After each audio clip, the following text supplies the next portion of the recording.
This is Black Agenda Radio, a weekly hour of African American political thought and action.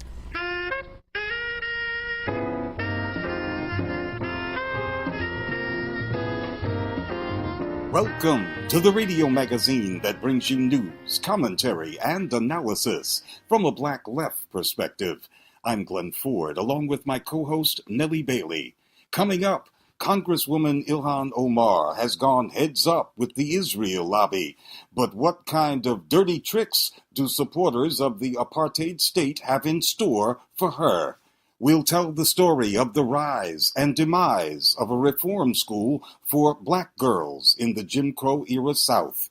And a Black social worker and activist explains her plans to ramp up the struggle for Black disabled people's rights. But first, the arrest of 7 heavily armed mercenaries outside the central bank in the capital of Haiti during civil unrest in that country last month has raised questions about the stability of the U.S.-backed regime. The soldiers for hire were quickly plucked from confinement by the U.S. Embassy and flown out of the country and then released when they landed back in the United States. Haitians of all political stripes have a whole range of theories about what the mercenaries were up to. Jake Johnston of the Washington-based Center for Economic and Policy Research traveled to Haiti to investigate the case and filed an extensive report. This all started on February 17th down in Haiti, and the police arrested this group of mercenaries, of contractors, a few blocks from the central bank with a large cache of weapons, drones, other tactical equipment. And so it immediately sort of set off this, a political crisis. This is happening at a moment when there were mass protests and street actions demanding the president's resignation in Haiti. And so it, really added to that environment, right? And this was a few days where they were being detained, and it was extremely rumor-filled, and nobody knew what was happening, and it was, quite tense. And then all of a sudden, myself and a number of other journalists, we were actually at the courthouse waiting for their first appearance in court.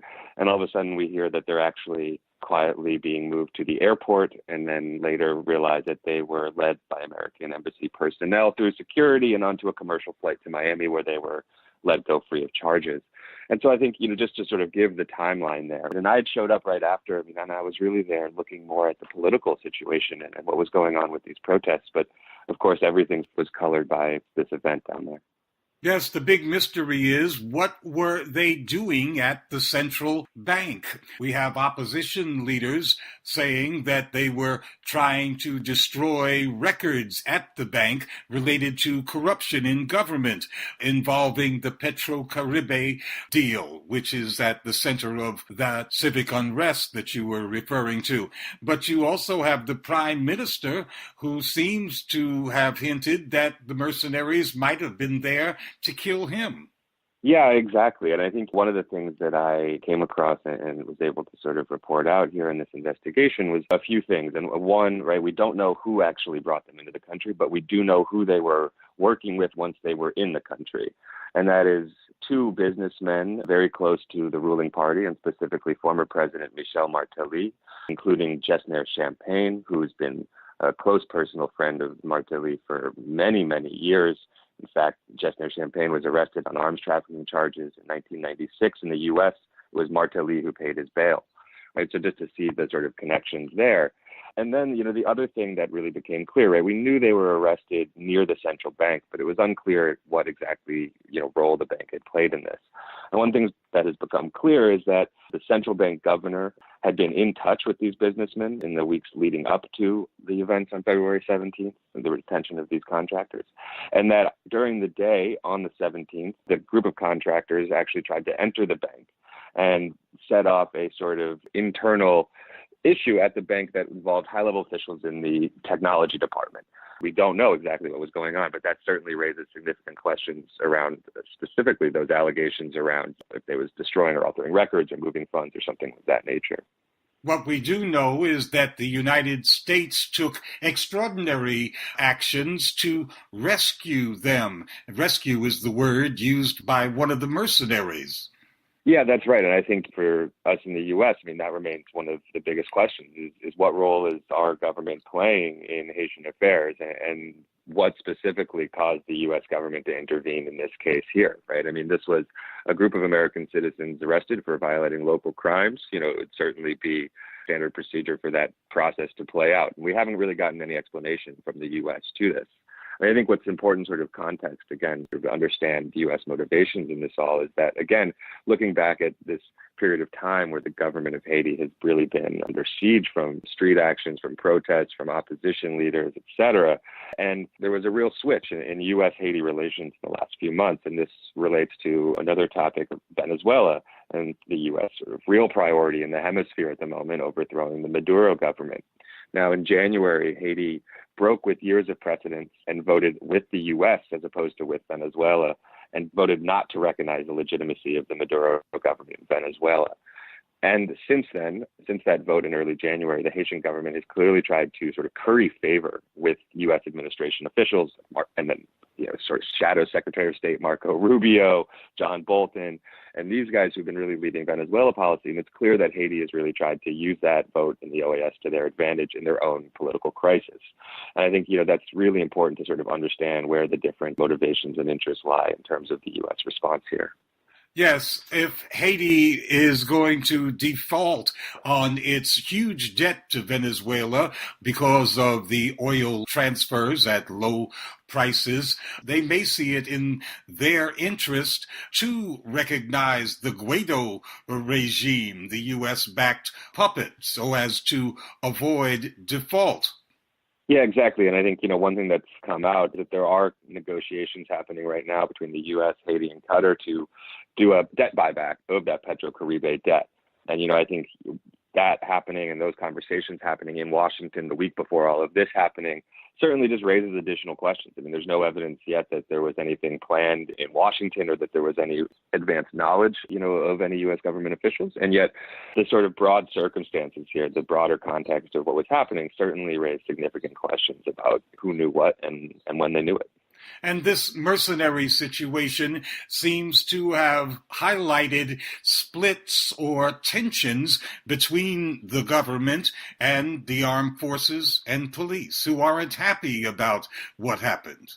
Yes, certainly. And I think, again, this is why this case has really taken on so much broader importance than just these contractors' arrest and then rescue by the embassy, really exposed a number of issues. I mean, one is the politicization of the police force. This has been an issue in Haiti for a long time, but really picked up in the last couple of years, actually. There's been an open conflict between the Director General of the police and the president, who's tried to get rid of him for some time.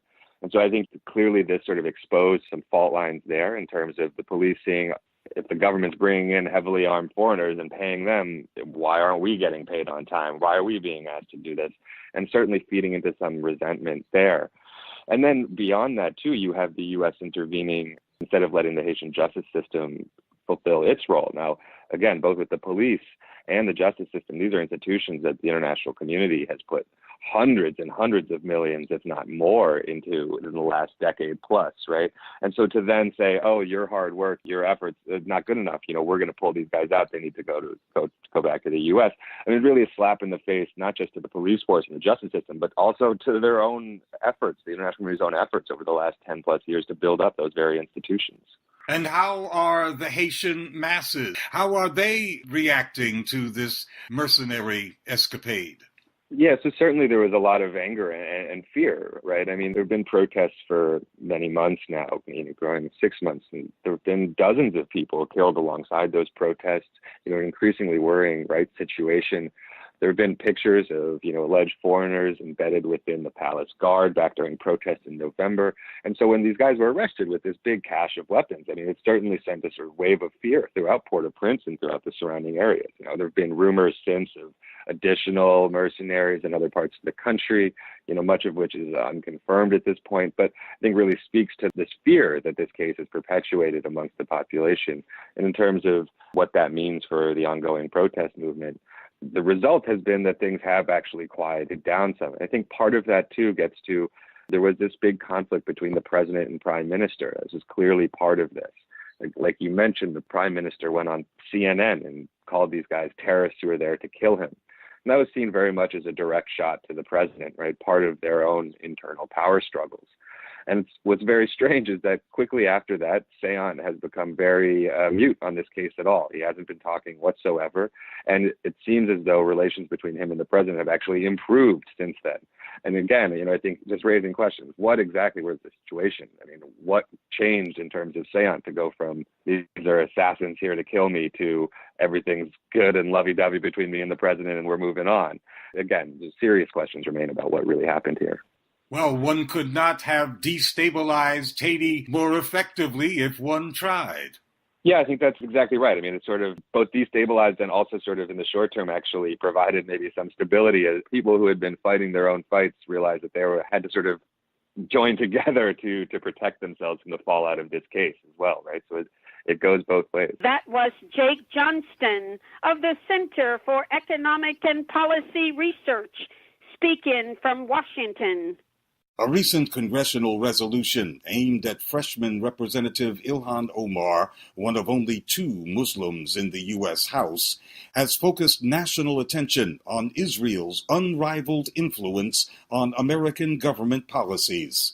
Omar declared that members of Congress shouldn't be compelled to pledge loyalty to a foreign government.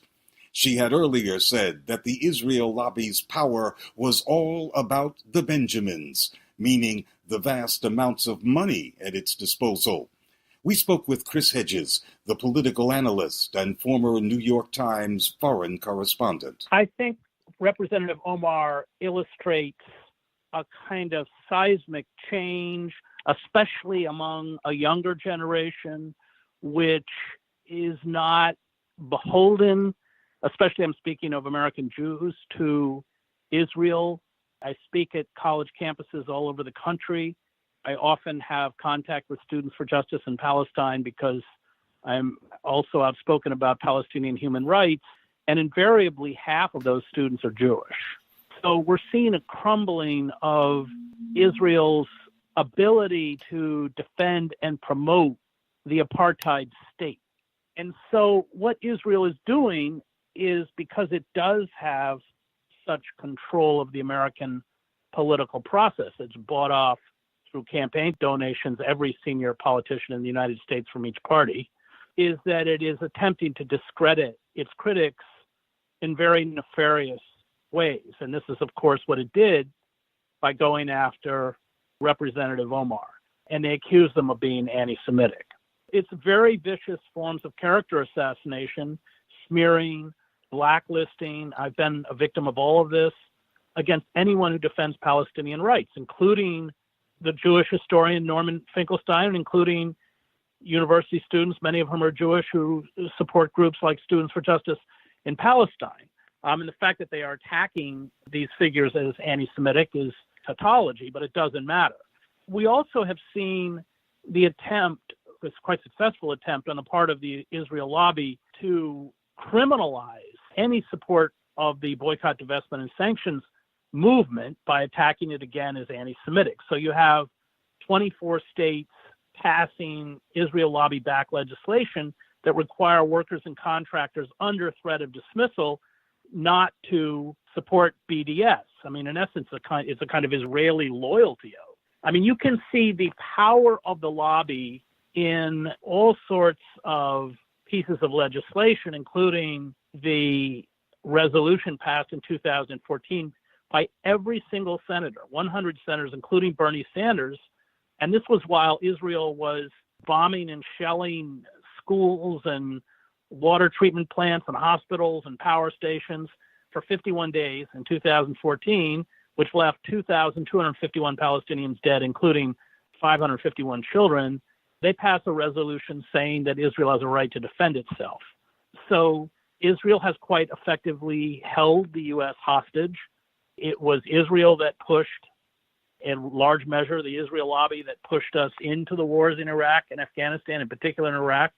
And any kind of deviation, even however tepid, such as Barack Obama's Iran nuclear deal, sees the Israel lobby go into hyperdrive. And that's how You saw then House Speaker John Boehner invite the Prime Minister, Bibi Netanyahu, to address Congress in 2015 to denounce what was Obama's policy on Iran, which in the very invitation itself was unconstitutional. So the Israel lobby has long used its resources to control the political narrative. And I think that that is framed from below. We see it among younger members of the Democratic Party who rose up against the initial resolution proposed by Pelosi. And that resolution was written by, the most stalwart kind of lackeys of the Israel lobby itself in the House, who just rose up and said, this is ridiculous. I mean, first of all, she never said anything that was even could remotely be considered anti-Semitic, but she dared to state what is a kind of increasingly transparent truth about Israeli interference in the American political system, which far dwarfs anything that any other country, including Russia or China, do. Yes, and we talk so much about the Israel lobby, and of course that lobby exists, and as U.S. citizens, the lobby has every right to agitate politically, but all of this across the world is coordinated by the Israeli Ministry of Strategic Affairs. Yes, and I encourage everyone to watch the 4-part series by Al Jazeera, which was never broadcast because the Israel and the lobby prevented it from being broadcast in Al Jazeera, but a pirated copy is up on Electronic Intifada. And it's even I, who follow this very closely, was stunned. Yes, you have a kind of open admission on the part of Israeli intelligence services that they are running U.S. Israel lobby organizations. And yet, groups like AIPAC are not required to register as a foreign agent. So that is, what is perhaps most disturbing, especially in terms of monitoring and spying on U.S. citizens, which is very well documented in the film. That is coordinated out of Israel. So here we have the Russiagate tempest, now more than 2 years old, with an hysteria that says the Russians somehow, with Facebook advertisements, are conducting a political Pearl Harbor against the United States. And at the same time, we see Israel and Israel lobby activities that actually do target methodically members of the U.S. Congress, members of the U.S. government, and bring them into a public rebuke. How can both of these two phenomena exist simultaneously? Well, because the first one is ridiculous. The whole idea that Donald Trump was elected because of Russian bots or the Podesta emails, which frankly, if anyone, including the Russians, had leaked to me, and I speak as a former investigative reporter for the New York Times, and also I would add the Middle East bureau chief, I would have published. My job is to find out whether they were true or not. They were certainly true. They exposed information that the American public had a right to know, that Hillary Clinton was in the pocket of the big banks and was saying one thing to us during her campaign and quite another to the financiers to which she was beholden. So the Democratic Party in particular is unable to address the social inequality which they helped orchestrate and which resulted in the rise of this con artist and demagogue who now sits in the White House. And so they engage in the same kind of demagoguery that Trump engages in. Trump attacks undocumented workers and people of color and Muslims, and they attack Russia, but neither is a reality-based belief system. And the inability on the part of the Democratic Party to confront the vast social inequality, which under the ideology of neoliberalism they helped orchestrate, is dangerous and may very well see Trump be reelected, because the people out who have been rendered largely invisible by corporate media, and their suffering is invisible, and what's been done to them is not acknowledged and invisible, and don't really care about this stuff. So it's all, the chattering of courtiers in Versailles, and all of them refuse to acknowledge the deep disintegration, collapse of democratic institutions, and rise of rapacious and undemocratic oligarchic systems that have destroyed the country. And so it's just another form of the magical thinking that envelops the Trump White House. Much of the domestic support for Israel comes not from Jewish groups, but from the Christian right, from evangelicals. But it's long been clear to everyone that the evangelical right is also the greatest source of actual anti-Semitism in this country. Well, that's a very good point, because what's happened is that Israel has now created this fault line around Palestinian rights. So if you criticize Israel's war crimes and oppression against the Palestinians, or Bibi Netanyahu's lobbying for a war with Iran, then you are an anti-Semite. If you cheer on the subjugation and oppression and murder of Palestinians, you are a friend of the Jews. And this has led them to build alliances with, as you correctly point out, the real anti-Semites who come out of the Christian right. So you may have within the Christian right, for bizarre regions of eschatology, that the end times are coming and the Jews have to take control of Israel in order for Christ to return in the battle of the Antichrist. But in that ideology, of course, all the Jews who don't convert are killed. So you can have the Christian right, as well as people like Trump, embrace Zionism, but they're also anti-Semites. I mean, remember, Trump is the one who's called neo-Nazis very fine people. During the campaign, he tweeted a picture of Hillary Clinton against a backdrop of $100 bills with a Star of David superimposed near her face. I mean, imagine if Ilhan Omar had done that. And that's the sole criteria Israel now sets as to who the apartheid state sets, who in determining who to support and who to demonize. And real anti-Semitism doesn't matter. You know, the danger of this, and, you know, you wonder how Jewish leaders have just gone blank on their own history. The danger is that anti-Semitism, that kind of ethnic and religious hatred, that stereotyping, that demonizing, which the Christian right embrace, is dangerous, not because it's dangerous for the Jews necessarily, but because it's bad for everybody. Once you open that Pandora's box of evils, you empower, in essence, the real anti-Semites. The longer you refuse to acknowledge the very, I think, undeniable reality of Israel's interference in the American political system, the more you feed these people who thrive off of racist conspiracy theories.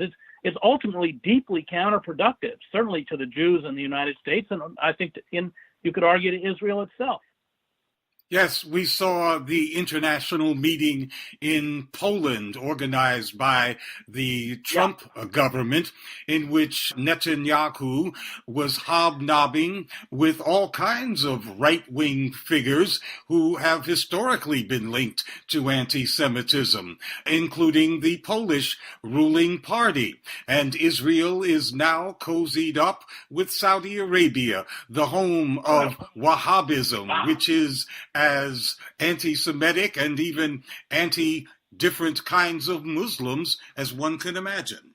Well, exactly, because, you know, the Israeli state has drifted so far to the right that in terms of their racist behavior, reducing Palestinians, most Palestinians, to misery in Israeli, well, let's call them what they are, Israeli-administered ghettos, that they have a natural affinity for other regimes, other authoritarian regimes that engage in that same kind of behavior. And it doesn't matter whether they engage in that behavior against Jews or not, because the rhetoric that comes out of countries like Poland and Hungary, of course, they talk mostly about Syrian refugees, which they don't accept, but the language they use, that they rape and they spread diseases, are almost word for word exactly the same language they used about Jews in the 1930s. So I think that the kind of tragic deforming of Israel as it has embraced overt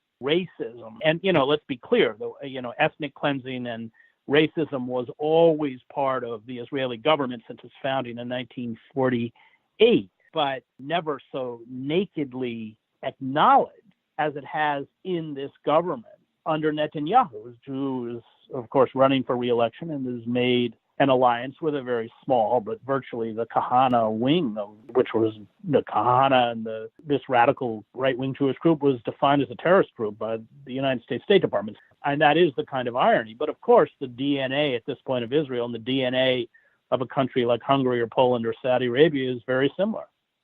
Representative Omar shows no signs of shutting up. She vows that she'll continue to speak out on matters of policy, which was what she was elected to do.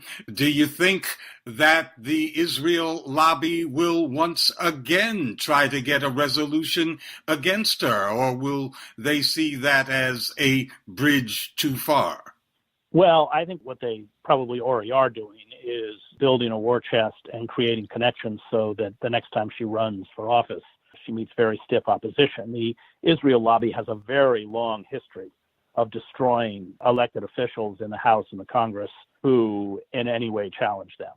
I don't think they can pass another resolution, but I can guarantee you that they are now working with all of the resources they have, which are extensive, to make sure she doesn't have another term. That was journalist Chris Hedges speaking from New York City.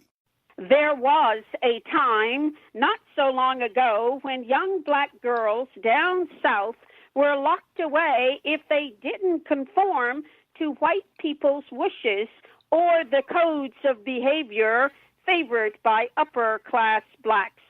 Lauren Henley is a doctoral student in history at the University of Texas at Austin. She's doing a study of black female criminality in the U.S. South from the Reconstruction era to World War II. Henley found an illuminating case study in the poignant history of the founding and demise of a reformatory for black girls in Jim Crow era North Carolina. It was called the North Carolina Industrial School for Negro Girls, also referred to as the Eflin Home. Eflin Home was originally established by a branch of the National Federation of Colored Women's Clubs with the goal of really uplifting young black women who have found themselves in rather precarious situations in urban environments. So these are young women who were deemed sort of sexually deviant, and that could mean anything from getting married without their parents' permission, to having a child out of wedlock, to going to a picture show unchaperoned, or even skipping school to go out and date. It really wasn't as dire as the term sexually deviant seems to imply.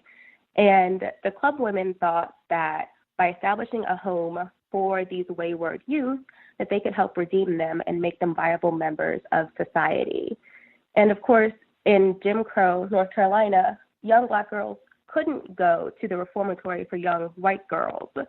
And so black club women took it upon themselves to establish a comparable facility, but a privately owned facility, to really rehabilitate these young black women.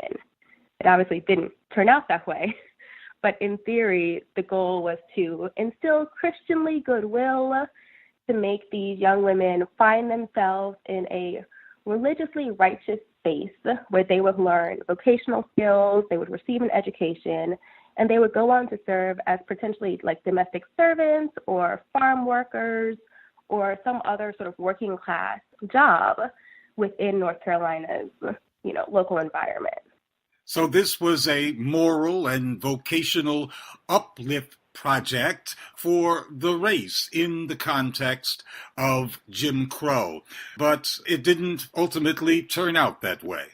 It did not. One of the things I really try to get across in the article is that there was a major class divide within the black community in North Carolina at the time. And so these club women, they were middle class or maybe even elite. They were deemed respectable.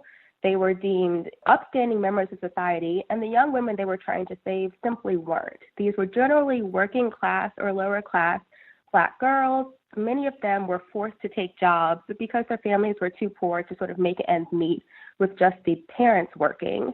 And so you end up with this disconnect about class, where the club women think they're uplifting the race. The lower class thinks they're imposing an idea of middle class respectability. And you get this tension where despite the club women, and I do think they had good intentions, I don't think they were really bad people, or I don't think that they were trying to impose a negative system on these young girls. I think they were coming from their own point of view, and the young women were coming from their own point of view. And so you end up with this tension about what is Black womanhood. And you see the club women promoting one idea, and you see the young women in Efflin Home promoting another idea. And though I think class is perhaps the largest issue that's at play here, I also really wanted to get across the idea that there's a generational gap. And that's something that a lot of Black women's history doesn't want to talk about quite yet, but we're getting better. And so these are young women. These are, 15, 16-year-olds. And the club women are by and large in their 30s, 40s, and 50s. And so it's the same debate we always have across time about the younger generation versus the older generation, and what's appropriate for one isn't appropriate for the other. And we see that playing out in early 20th century North Carolina in this particular case at Efflin Home.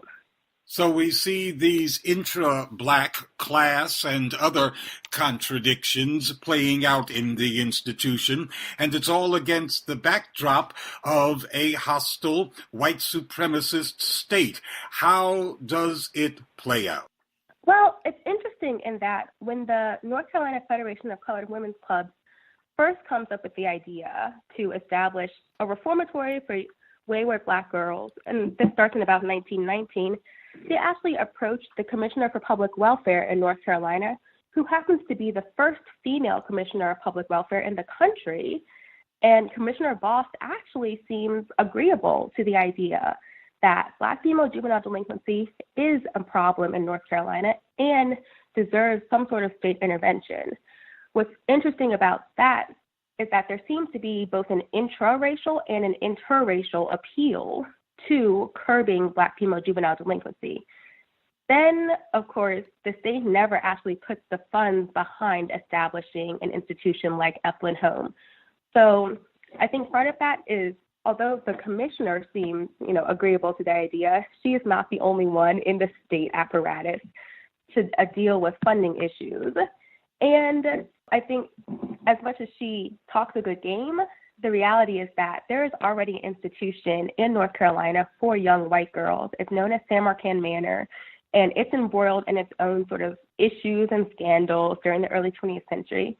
There is a home for young Black boys known as Hoffman Institute that already exists as well. And so young Black girls become this sort of forgotten space where even though one person in the state, one white person in the state seems to agree to the idea, in general, the state of North Carolina, wants nothing really to do with delinquent Black girls. And in the course of time, this place of intended moral uplift becomes, just a prison. It does. I didn't want to depict any of the matrons as particularly horrible or particularly sort of Salvation-esque. Instead, I wanted to show that these are people, and these are people dealing with really difficult day-to-day problems. So Efflin Home, over the course of about a decade, really does crumble, and it crumbles because these are sort of layers upon layers upon layers of difficulties. So there's a funding problem that obviously means that there is a day-to-day issue with how the institution is run. If you don't have enough money to, say, buy food, now you've got to spend time growing food, and growing food takes time away from education. And so now the girls aren't learning the things that the club women had hoped because they're too busy trying to grow food. But as I said, there's a generational problem. And so as we all know, teenage girls can sometimes be a little rambunctious, and they sometimes just didn't want to work. And they would tell the leadership of Efflin Home that they, quite frankly, weren't going to work. They didn't feel like doing it. And as the article shows, they just ran away. And so you end up with these compounded problems in which the institution crumbles both from within and from without. And finally, its demise is complete in 1939. What was the assessment of the club women and the Black community at large? And did the community see Efflin's failure as their own or something brought about by outside forces? Yeah, so when Eflin Home sort of really falls pretty rapidly after 1939. In that year, the state undertakes this rather racially biased survey known as the Psychoeducational Survey of Eflin Home. In it, it reveals all kinds of things about early 20th century ideas about Black inferiority. And so it says things like the young women at the institution are mentally inferior, which we know chances are they were not mentally inferior, but this was a way for the state to assess why Eflin Home was failing. Well, the Psychoeducational Survey really had negative effects on Eflin Home, the club women, and the entire state apparatus that thought about taking over the institution. And so the club women sort of get together in 1938, and they decide basically Eflin Home has become so tarnished between the Psychoeducational Survey, between young women running away, the lack of financial guarantee, that it's best to simply close the institution and maybe start again if funds can be raised. So they agree in October 1938 to close the institution on March 1st, 1939. And as one final push, which I perhaps find the most interesting little tidbit about Eflin, one of the club women's major proponents of building Eflin Home, Charlotte Hawkins Brown, and then another club woman, Minnie Pearson, penned this open letter to the people of North Carolina in the local newspaper. And in the letter, they say all kinds of things about how the fall of Eflin Home is not only going to diminish the Black community in North Carolina, but also the white community as well. And so they have this quote that I think probably epitomizes their understanding of the institution. And it stuck with me since I started this research in 2013. And it says, "Disease and delinquency know no color. The races on the lower level find each other." And I think that suggests this sort of class issue that the club women felt like they were up against, and that they believed that the young women at Eflin Home, who were by and large lower class and lower class whites, would somehow come into contact with one another if Eflin Home fell, and that without the sort of moral impetus to uplift their race, that everybody, white and Black, would fall as well. And that ideology, I think, is what both contributed to the desire to build Eflin Home in the first place and its eventual demise, because the class issue became so prevalent that the sort of racial dynamics meant that the club women were too focused on their own sort of distancing from their charges, those young Black women. And so in the end, they pin this letter, it goes out to the entire state of North Carolina, and nothing happens. They can't raise the funds to keep Eflin Home alive. It's quite clear that the community feels like the institution has not done what it was designed to do. And so for a couple of years, there is no institution for young Black female juvenile delinquents in North Carolina. They are sent to local jails. And eventually, in the early 1940s, the state of North Carolina does try to actually build its own institution with state funds on a separate plot of land. And that institution does survive a little bit longer. And what does this story tell us then about the capability of this Black misleadership class, if you will, to decide that it is the arbiter of what goes on in the community?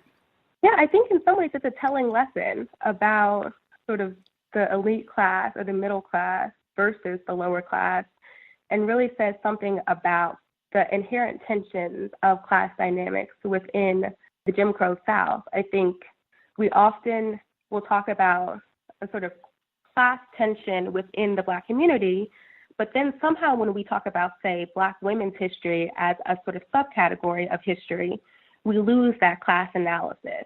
And I don't think that that's appropriate. I think it's clear that as much as there are class divides within the Black community, there are class divides within Black women themselves, and there are generational divides within Black women. And so I was trying to show in the article this idea that there can be multiple definitions of Black womanhood, and those things are informed by class, they're informed by gender, they're informed by sexuality, they're informed by age, and they're informed by religion, geographic location, all of these things.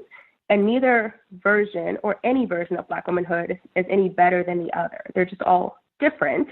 And in a place like Eflin Home, the version of Black womanhood promulgated by the young women and that, afforded by the club women just happen to be diametrically at odds. And these clubs still exist or have morphed into other kinds of organizations. Do these conflicts still manifest to that kind of degree today? Obviously, the clubs have morphed into other sort of institutions. Perhaps the most maybe well-known or maybe controversial would be something like Jack and Jill. And I think in some ways, yes, these issues do still exist. However, I think because there is no longer the sort of legal apparatus of Jim Crow forcing Blacks to live amongst each other, I would say in some ways it ends up more diffuse or perhaps even more aligned with a sort of interracial appeal to an elite class versus a lower class, in particular along the elite class lines. I think there is an interesting space where you have both a sort of talent-intense ideology that can exist and also a sort of separationist ideology that can exist. I think in some ways the difference of sort of early 20th century North Carolina is that these Black club women really fundamentally believed that they could uplift their race. And I don't know that we have that same sort of racial allegiance between, the Black elite or the Black middle class and the Black lower class today. I'm not quite sure that it is as sort of racially cohesive, even though we know Eflin Home did not do what it was supposed to do. I do want to reiterate that the club women were not malicious in what they set out to do. Yes, they were simply ineffective because of their own biases. Precisely, and because, as we all know, you tend to see the world from your own point of view, and so the club women did just that. One of the founders of Eflin Home, Charlotte Hawkins Brown, had established an elite training school for well-to-do Black children known as Palmer Memorial Institute in 1902, which was founded, 23 years before Eflin Home opened its doors. And so Charlotte Hawkins Brown would write all kinds of letters about Eflin Home on Palmer Memorial stationery. It was clear that she understood her role as a middle-class elite Black club woman to exist between this finishing school for well-to-do Black youth and this reformatory for wayward Black girls. So clearly, she was in tension in her daily life trying to figure out, well, what do you do with these two different classes of Black kids? I mean, these are adolescents, these are teenagers, some of them are even younger.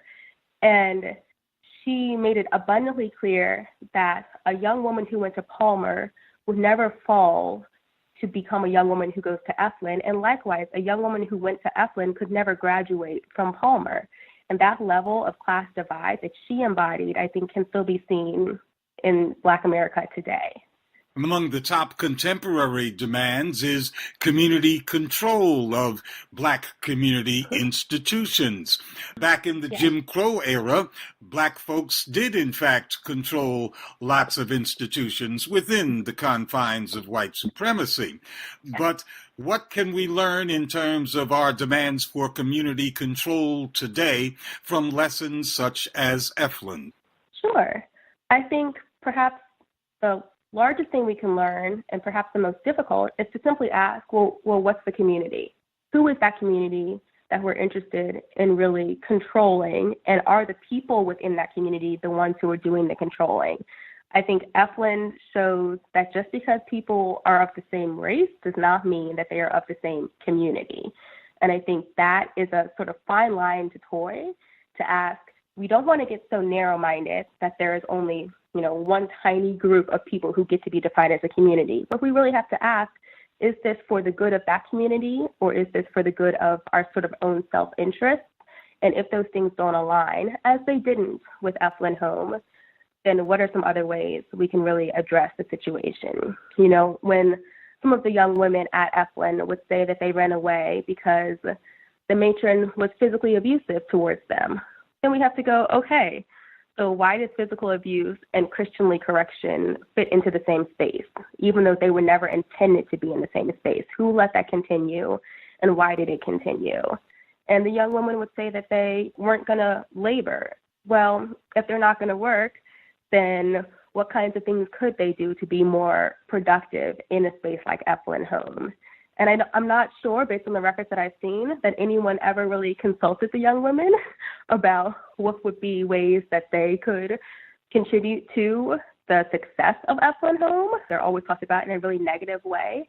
And I think in some ways that could be used, a model very different from Eplin Home, but drawn from those lessons could be used today to ask people within, their own community, how best can we sort of assist in taking back some control and leveraging some control for the people who should directly benefit from such community control. That was doctoral student and writer Lauren Henley speaking from Austin, Texas.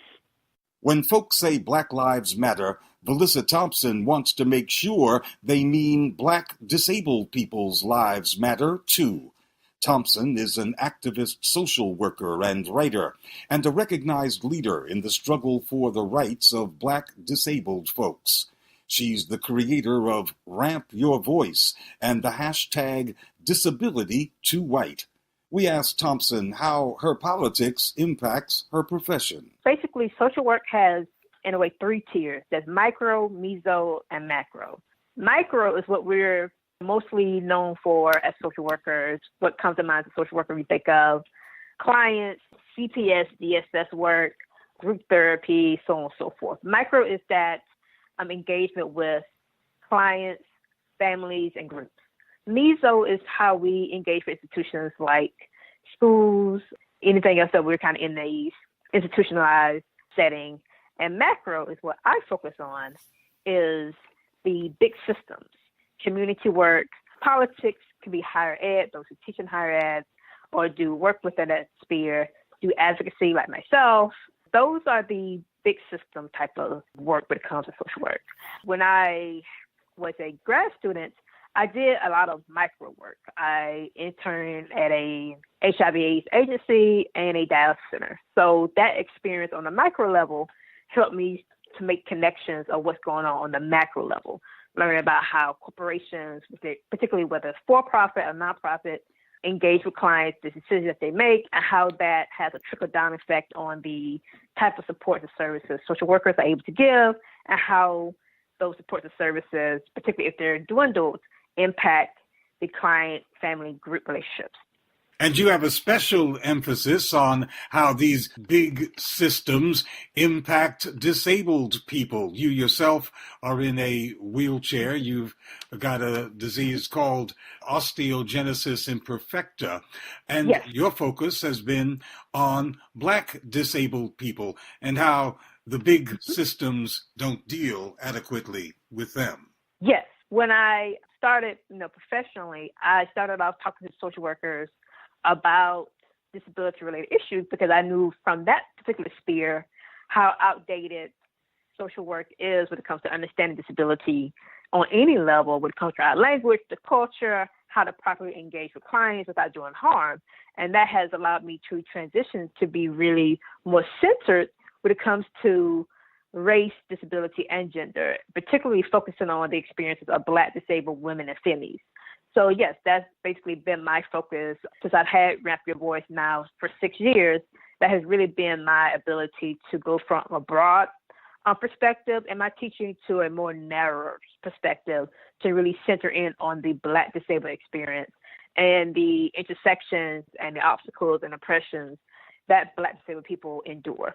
And also be able to bring my own personal experience in that as a Black millennial, as a disabled woman, as a Black disabled woman, as a Southern Black disabled woman, and bring all those identities and experiences that I have personally, interweave those into my work. You created the hashtag #DisabilityTooWhite. What you mean? Yes, well, it came from a conversation that I saw going on in 2016 about an XOJane article about disability and beauty, and it featured the images of white disabled women. And when we talk about particularly disability and beauty and sexuality, it usually centers the experiences of white disabled people. And I came in on a conversation as everyone was talking about how this is another example of that erasure and inability to be inclusive when it comes to certain disability topics. And while being a part of the discussion, the hashtag popped to my head. I started using it, and it just grew from there. And it has really taken on life of its own, and really to hone in on all of these private conversations that we have about racism within the disability community, as well as how that racism impacts the quality of life, the opportunities that disabled people of color have or do not have. So it really allowed us to have these private conversations done more publicly and without shame, and to have something that is tangible to really connect to it. So the hashtag been created for the past 3 years, and it's been used widely within academia spaces and, within the disability conversation discourse. And also outside of that, for people who are more conscious of the issues within the disabled community and the disparities disabled people of color face. You're a little person, you're disabled, and you're a woman. Mm-hmm. But in 2016, you wrote a poem that was titled, "If I Die in Police Custody." We don't usually think of people in your situation being subjected to police brutality.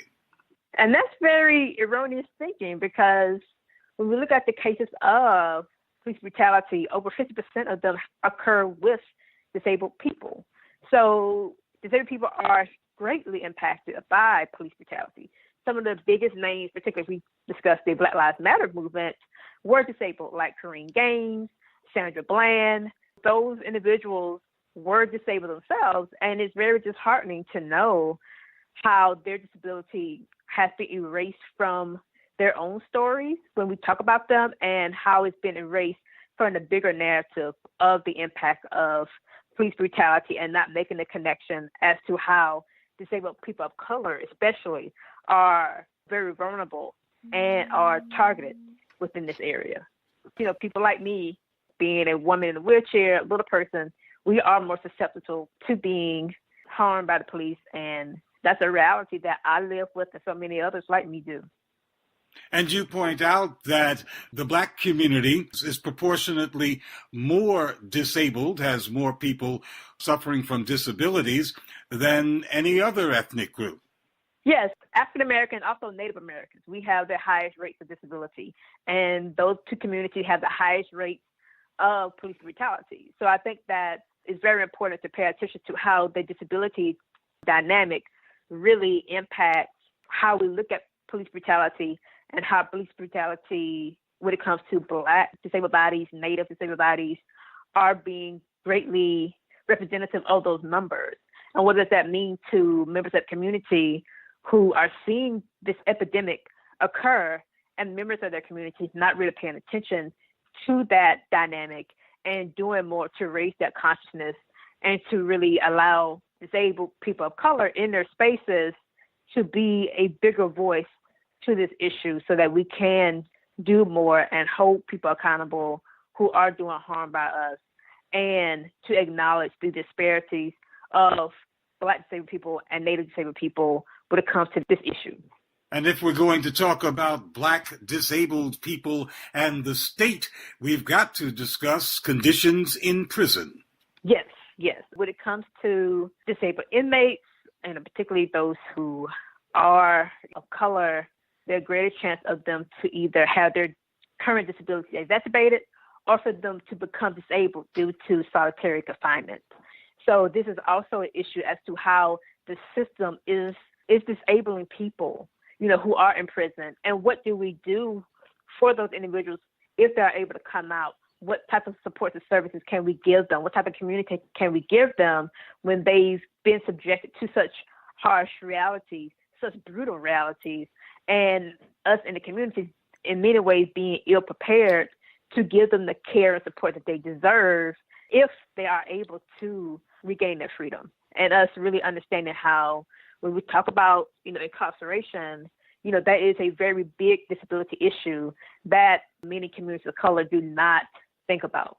Well, the Black Lives Matter movement is very proud of having raised consciousness about the queer community in the Black community and its relationship to the police. But are you satisfied with Black Lives Matter in general's response to disabled people?